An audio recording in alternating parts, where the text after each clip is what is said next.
Welcome to Beyond the Broadsheet, a podcast by the Lincoln County News. We're a community newspaper based in Mid-Coast Maine that provides the most comprehensive, in-depth coverage available anywhere of the 18 towns in one plantation that makes up Lincoln County. My name is Johnathan Riley, and I'm a reporter here at the Lincoln County News. I usually cover the towns of Bremen, Bristol, South Bristol, and Monhegan, that one plantation. And I'm Piper Pavelich. I usually cover Dresden, Nobleboro, Whitefield, and Wiscasset. Fantastic. And today we're going to hear some of the top stories from our January 30th edition of the paper, including some exciting developments in AOS 93 and a conversation that we're going to sit down with Glenn Chadbourne, who's celebrating 40 years of being the Lincoln County News' editorial cartoonist. How he hasn't gotten sick of it, I don't know. Oh, I'm sure. Yeah, he is quite a character. And so we'll be excited to get to that later in the program. But first, here's some of the other stories from this week. Well, Piper, you should lead us off because you're the one who went in and you've been following along with AOS 93 a little more closely than the rest of us. So tell us what happened in the last meeting. And it's been a saga. It's been a saga. So if you've been following along, you'll know that the first proposed budget that the AOS 93 board put in front of voters was turned down back in December. So they had to go back to the drawing board. And they proposed about $1 million budget. And that was a decrease from the last one because they took out the funding for the assistant special education director, which was kind of a controversial thing for them to do. Yeah. Who held that position or holds that position now? Her name is Darcy. Darcy. I am forgetting her last name at the moment. I apologize, Darcy. No, it's Darcy. Yeah. But I'm sure that was startling for Darcy. Yeah. So, Todd Sanders, the superintendent over at AOS 93, had said that her position would be funded until the end of the fiscal year. So that's, the end of this upcoming June. But we get to the second AOS 93 budget vote where we're voting on this $1 million budget. And voters talk about putting the funding back for the assistant special education director. Whoa. Which was kind of out of left field. It was a back and forth conversation. It felt like a long time, but in actuality, it was only about 45 minutes. But, they were talking about different ways they could go about funding it, cutting expenses from other parts of the budget and using that funding toward the position, or just putting the funding back that was taken out. So at the end of the day, they decided that this position was important enough to fund again. So that's what they did. So we see that voters put it back in. When we say voters in this context, it means residents of the towns that compose. So Nobleboro, Jefferson, Bristol, and South Bristol. Beautiful. So it looks like there was 88 people there roughly that voted. Yeah. With a 51-37 vote. Yeah. I mean, that's close. It's not super close. It was close enough that they had to count hands. Gosh, that's tedious. Well, that's interesting. Well, so what can we look forward to now? This budget has been passed. Is this the end? Is this the end of that saga? Or we're going to hear more about this later? The budget that passed is $1,188,473.87, which is a little more than the board had proposed, of course, because they put the funding for that position back. Right. So the budget is approved. We did it. So this should be over now. This should be over now. And so, so they started the meeting with a 19% cut, and that with the re-addition of that the assistant special education director, the budget is still a decrease from last year of 12.95%. But of course, because Newcastle, Damariscotta, and Bremen have gone out and formed the GSB RSU. Right. That will not be within the AOS. Yep. Because of that, the contributions that the towns have to put in to fund this budget is an increase because it's not 7 towns anymore. It's 4.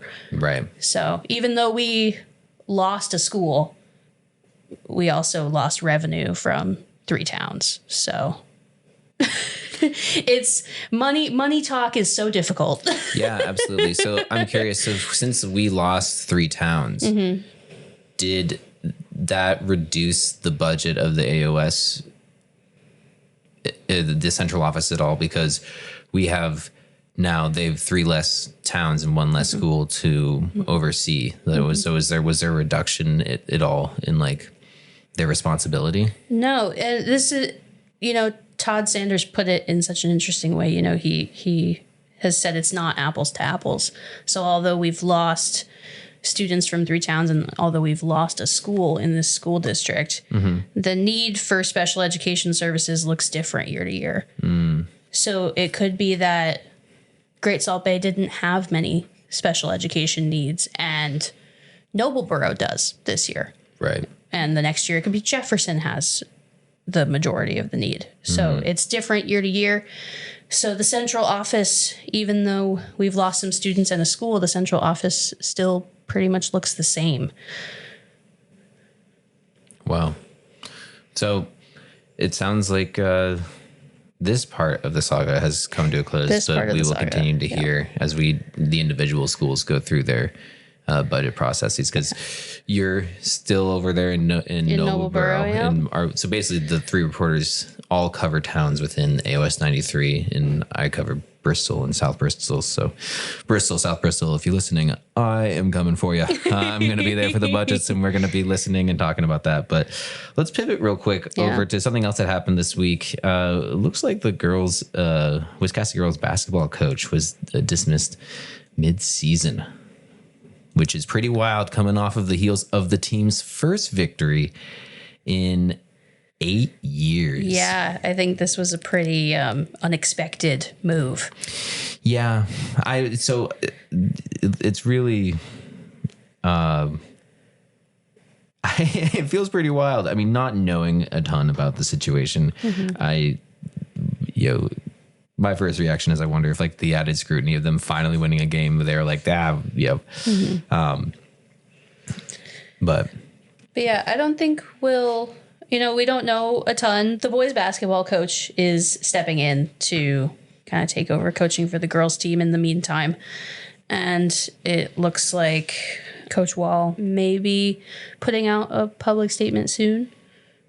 So maybe we'll learn what that was about. Yeah, I'd love to learn a little bit more. But at the end of the day, I think the important thing is that the girls broke their 122 game losing streak, and they did so. I think January 10th, Friday, January 10th, against Islesboro High School, 24-21. Yeah, it's a close one. A real nail biter. Well, elsewhere in the paper, our reporter Molly Rains wrote about a decrease of calls to the Waldoboro Police Department between the years 2023 and 2024. Calls fell by about 50%. In 2024, Waldoboro Police Department received 7,838 calls. In the year prior, they received a lot more. Yeah, I don't think we have the exact number in front of us, but isn't that kind of crazy? It is kind of crazy. And there didn't seem to be, it wasn't clear why there was a spike in 2023, but it seems as though that in 2024, this number that we're hovering around, according to the Chief Lash, is a little more normal. So this is normally the call volume. It seems to be unclear as to why. But Lash attributed the decrease in part to changes in Waldoboro has made to dangerous road intersections, implementing 4-way traffic stops at the intersection of Washington and Old Augusta Road, and the intersection of Union and Mangtown Road. Lash said that those have made a huge difference. Yeah. Well, there you go. Yeah. So what's happening with the blasting ordinance up and all that? The blasting ordinance, I don't know. Molly covered that one. They did a public hearing for the draft blasting ordinance on January 23rd, and she went to that. There were about 30 people there, so pretty good turnout. But Yeah, it sounds like that voters rejected a draft ordinance at the last annual town meeting. So we're trying it again. Right. So, some of the purposes of this ordinance include minimizing the potential side effects of blasting on local groundwater, wildlife, ecosystems, and homes and wells of Alna residents. So a blasting ordinance. Are we talking about like mining? Are we talking about like just blasting stuff? I believe it's mining. Okay. I don't think we're just randomly blasting stuff over in Alna, Johnathan. Hey, well, it says proposed blasting ordinance, sparks discussion. I love that. Yeah. Yeah, so I'm just curious that means mining. Okay. Yes, like for example, Crooker Construction operates a gravel pit in Alna. So, operations like that. Right. Okay. Well, these seem like really legitimate concerns, about minimizing the effects on groundwater and wildlife. We have so many issues with our groundwater. Yeah. Now that the PFAS forever chemicals have made its way into our aquifers and our water sources. Those are conversations that we will be having for a long time about how we mitigate the exposure of PFAS. Mm-hmm. But that's not what this is about. But it's good that Alma's being conscious about how they move forward with their blasting ordinance. Yeah, they put a committee together. Those guys have been working on this throughout the last year or so. So it's been a lot of time and energy to protect the town and its people. Yeah. Let's pivot back to sports for a second. It seems as though that there was that Madomic Valley High School senior Katana Williamson broke a school record that stood for 30 years. Williamson set a new Madomic girls basketball scoring record. The record was 1,034 points set by Julie Littlefield in 1992.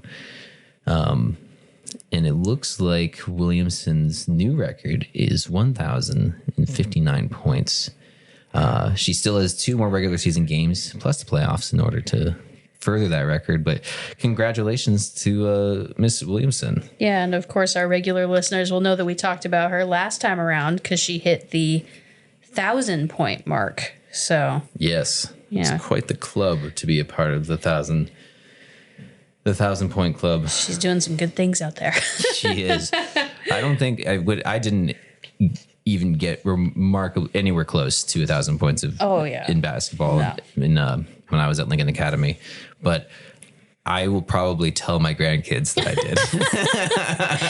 I'm going to be like I'll be a part of the 5,000 point club when I tell my grandkids about my time as a sports, So athlete. Basically make sure they never listen to this episode of the podcast. Oh yeah, no. If they hear this, I'm delusional now. Okay. Got it.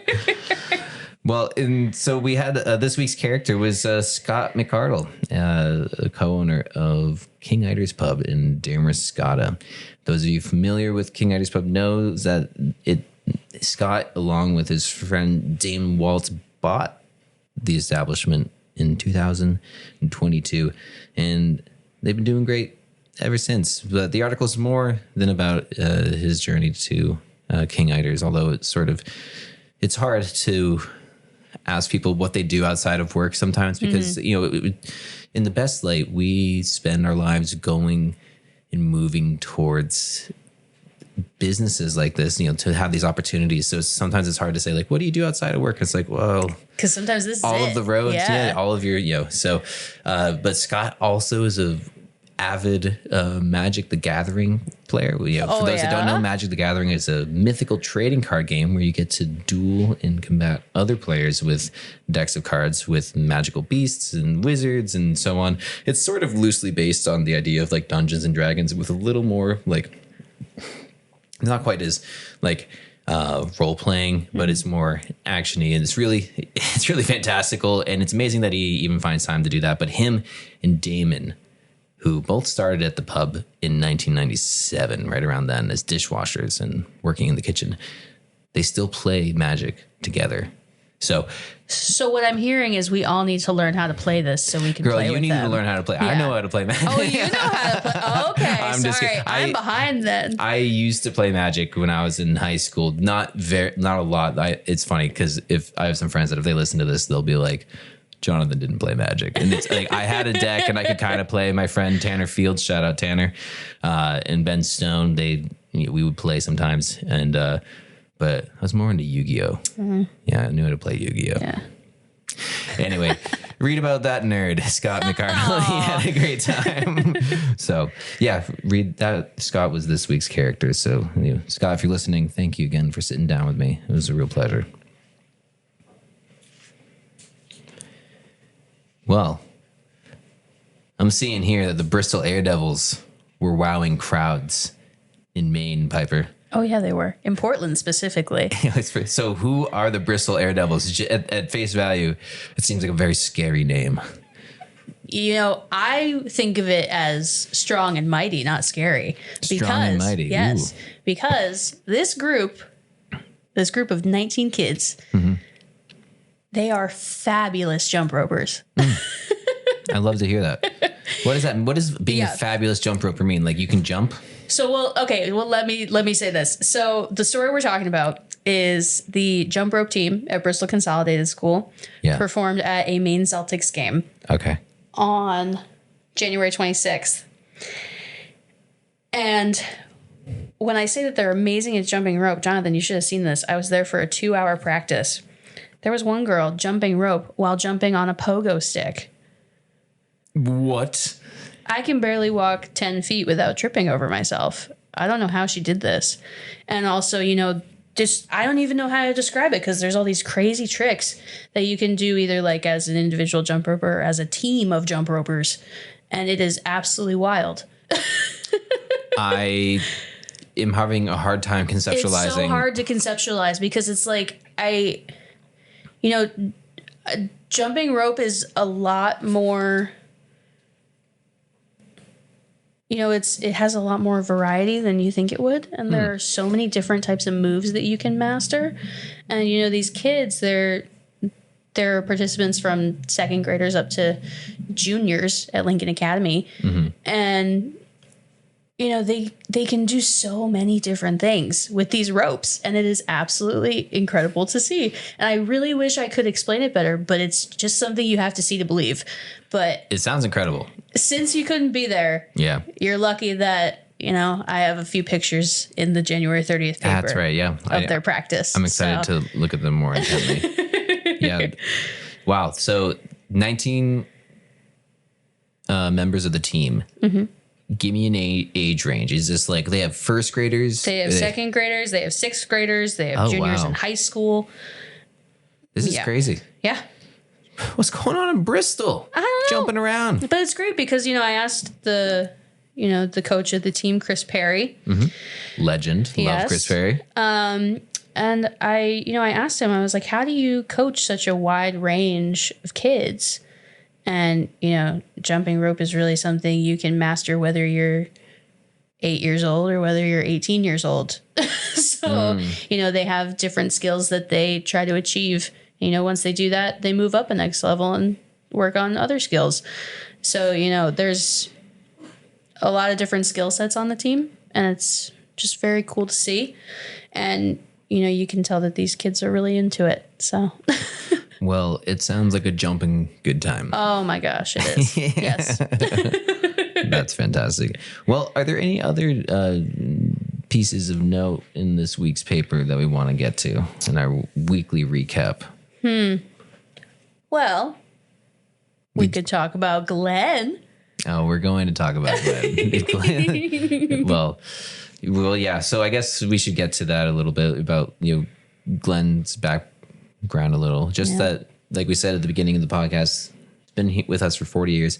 And Glenn doesn't just illustrate editorial cartoons. Glenn is also a fabulous and kind of famous horror illustrator, doing work with a little-known author, Stephen King, doing a lot of work with Stephen King, so much so that he has really cemented himself in the horror genre as, as Glenn said, there's not a ton of people in the world that do what Glenn does, and it's a tight-knit community. So Glenn is from the area, grew up here, and he's had a really successful career as a horror illustrator, and he, at the same time, has been our editorial cartoonist. So that is coming up next.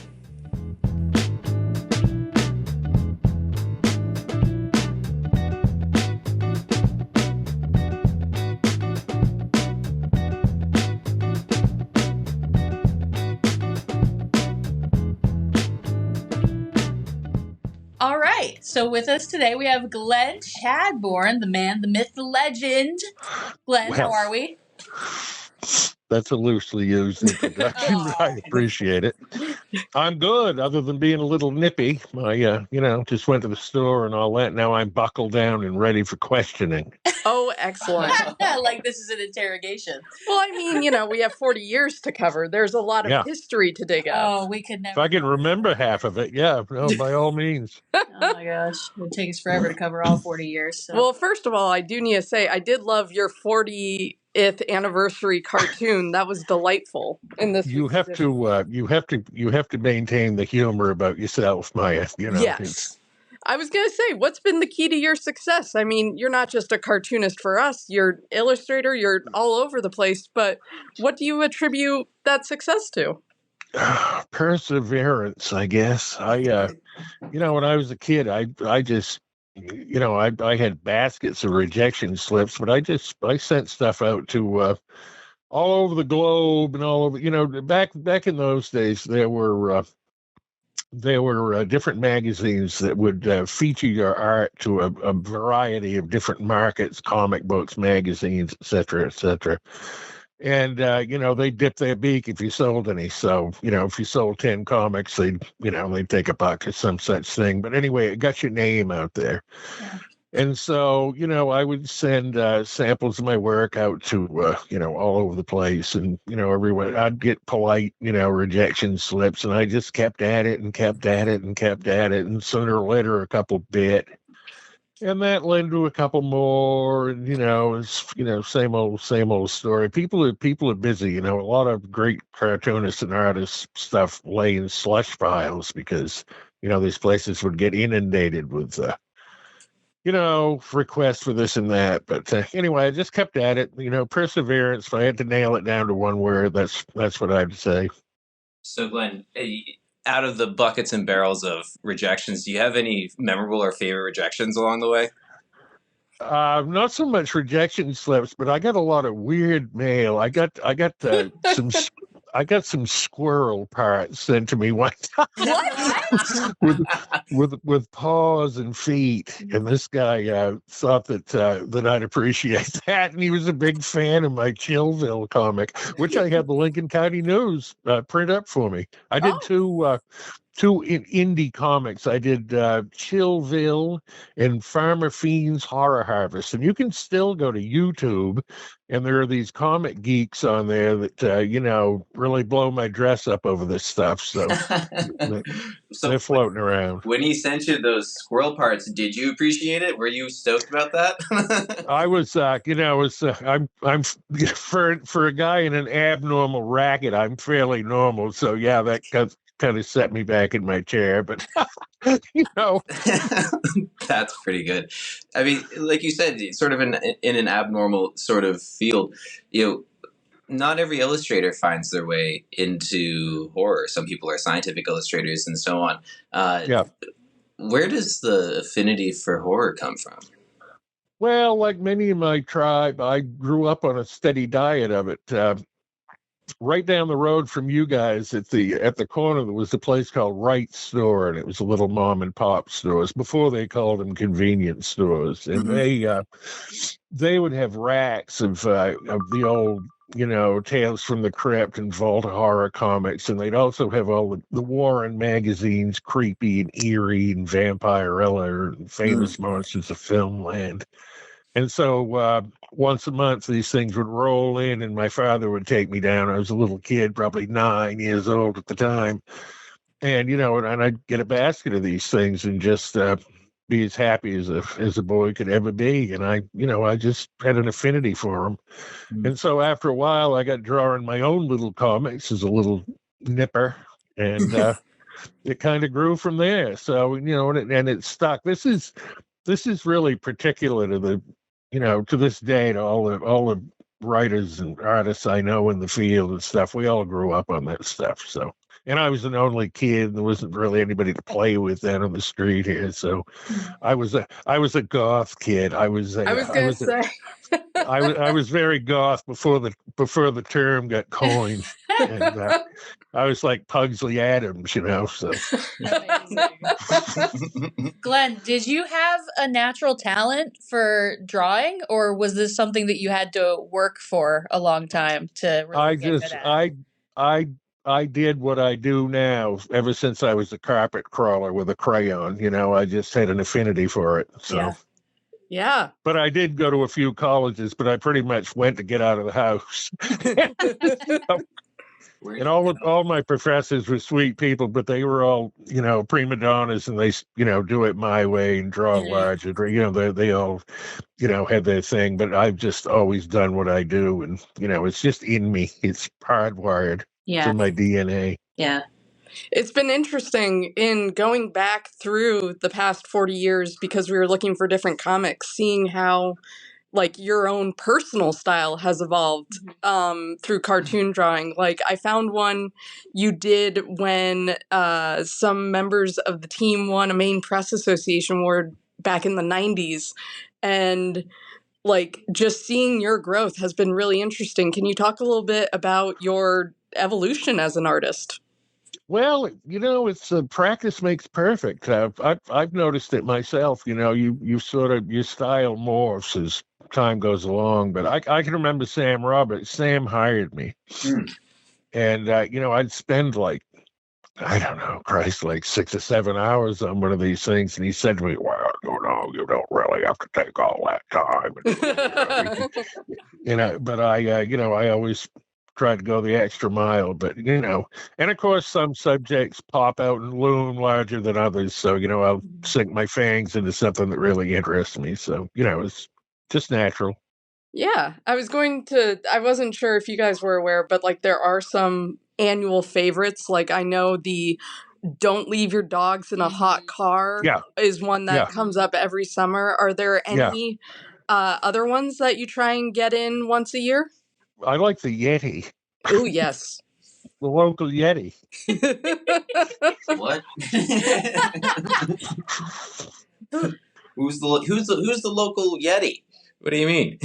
I've been drawing the local Yeti for, I'm thinking a decade or so. You can paw through some old ones, but it just dawned on me one time. I said it'd be kind of fun to have our local Yeti on there when we get, hammered with snowstorms and whatnot in the dark depths of winter, like now. Yes. Oh, yeah. Didn't the Yeti open up a sandwich shop downtown? Why not? Or something? Yeah, right. Why not? Yeah. I think I had Yetis on the corner of Rennie's, and it's rooftops, and so it's kind of fun.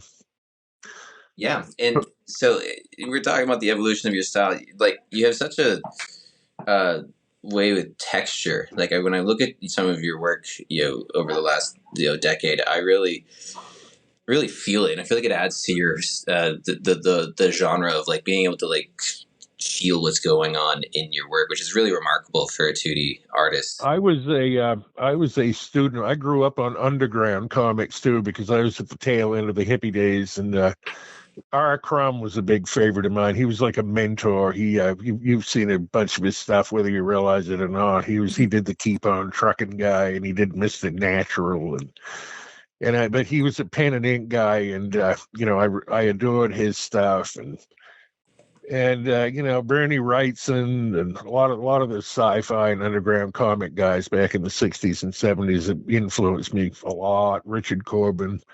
And so you sort of got your own style, but there's a mishmash of things that really hit your talent knobs that you appreciate from other people. And so it's like going to a museum, an art museum. It inspires you to be better and grow, and mix it in with your own stuff.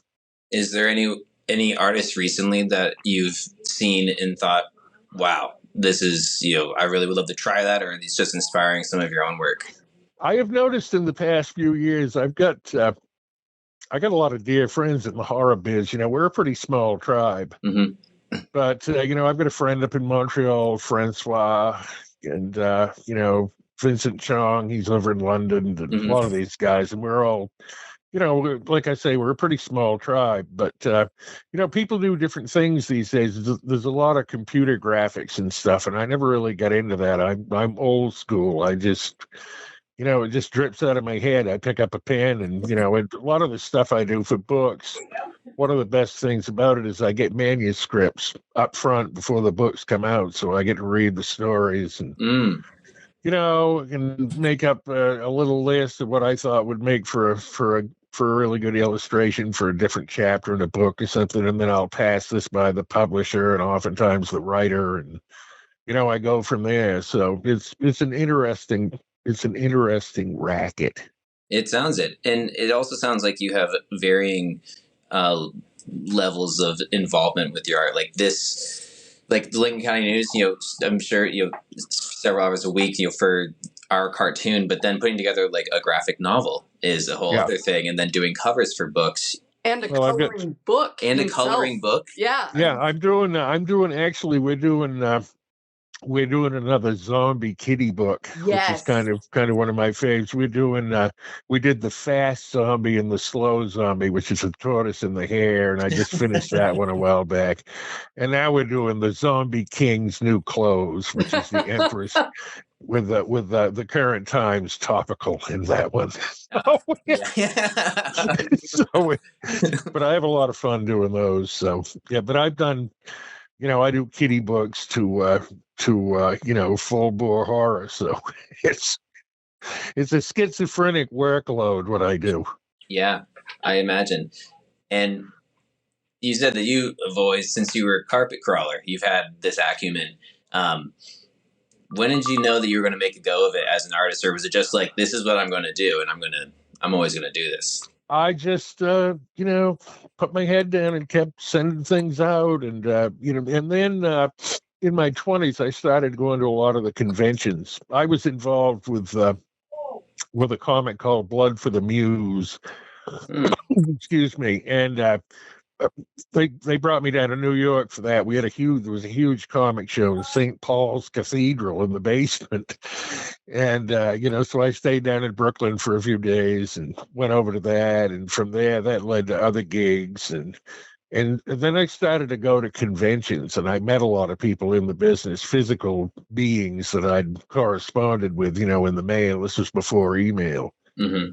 And so, it was a schmooze fest, and somebody said, well, you want to try so-and-so's story and give me 6 illustrations and whatnot. And so I did, and they loved them, and that led to other things. And I gradually, sort of climbed the ladder over the years.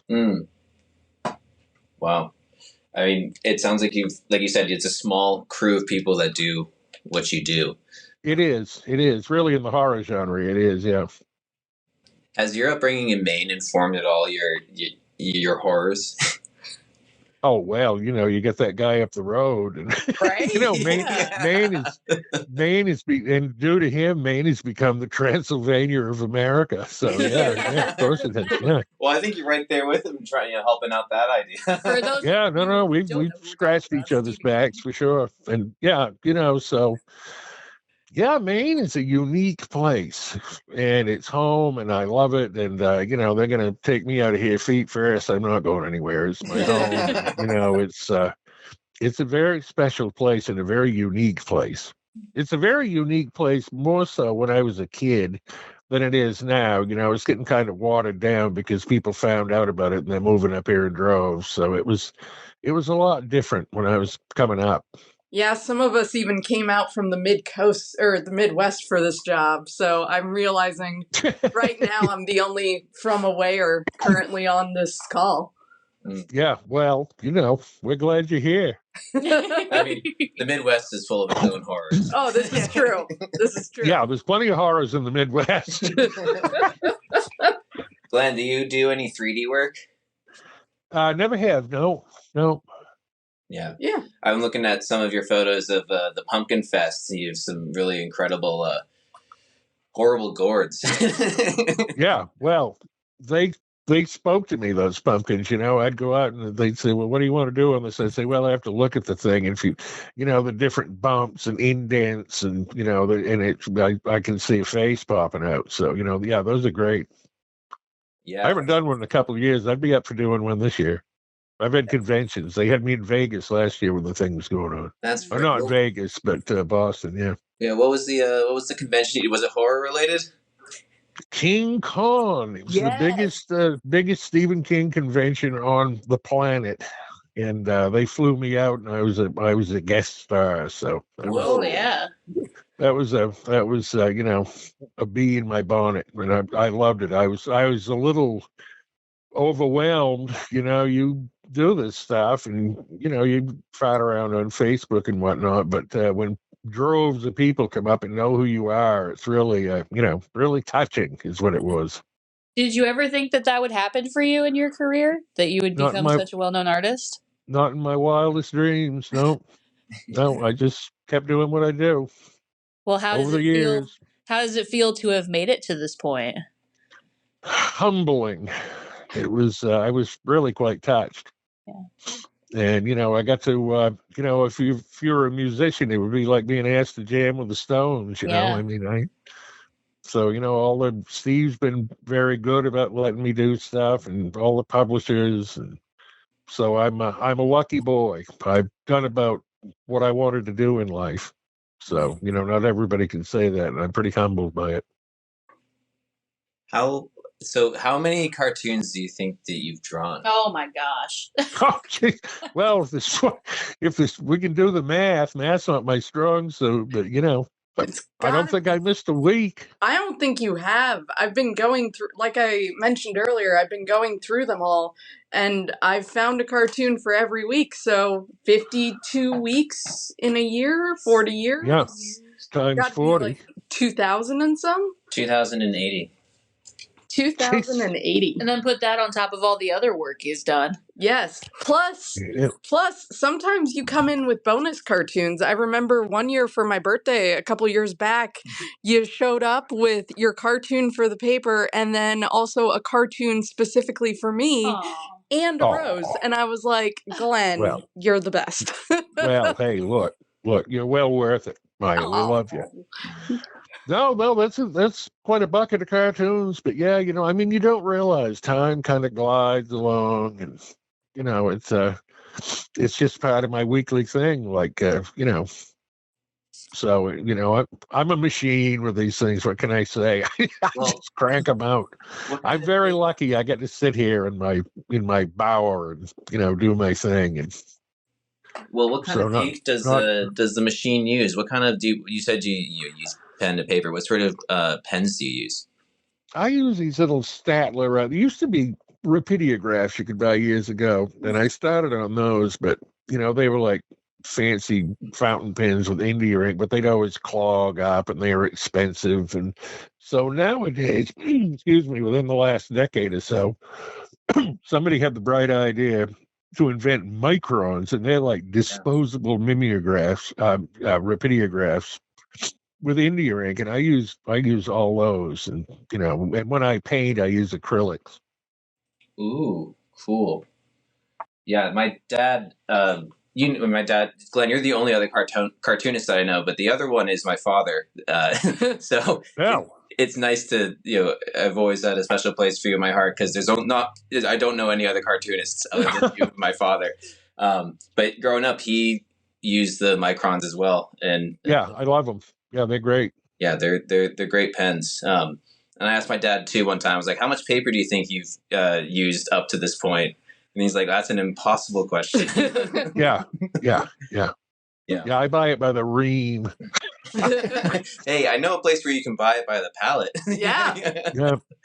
I draw on cardstock, cover stock, because it's tough stuff. It's like the perfect, and it's smooth and whatnot. So anyway, I buy a pack of it at a time. So yeah, you guys know all about paper up there. You've got those big toilet paper rolls with like 40 feet high. If you ever want to talk paper, man, John Roberts is the man to talk to. Yeah. Do we still make paper in this state? We do not make paper in the state. I know that we get ours from, there's one mill, but we get our newsprint specifically from Canada. Yeah. Canada. Our cousins to the north. Yes, right across. Going back a quick touch to the 2,000 plus cartoons you've done, time moves quickly, but over the years, do you have any favorites that stick out to you?